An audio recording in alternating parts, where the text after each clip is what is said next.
तू भीतर जा, अरे भीतर जा। पंडित जी का फैसला बदल गया का?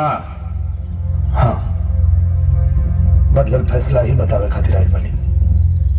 तब फिर एगो हमार बात सुन ला, हम कोमल के बिया तय कर देले बानी। एगो पिता से बढ़ के बेटी की क्यों प्यार करिए नहीं कह सकत।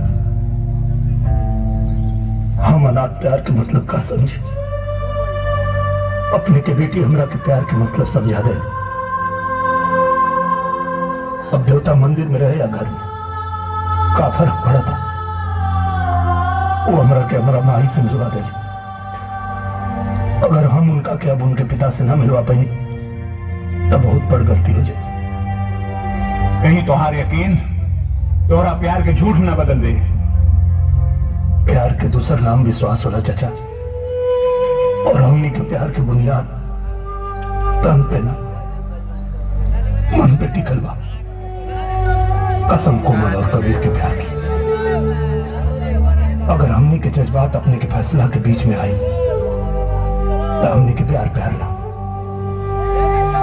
पाप हो गए।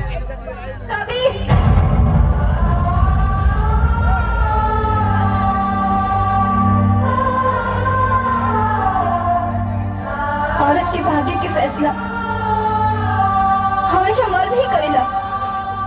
एक बात के विश्वास रखिए, जियत जी हमरा साथे भौजी की खोजल और तोहर क्या घरे बदल जाए, लेकिन मरना के बाद हमार तन और मन पर अधिकार सिर्फ हमारा रही। और हमरा साथे ये गांव के एगो निकम्मा जाहिल है ना कभी भी याद जाए।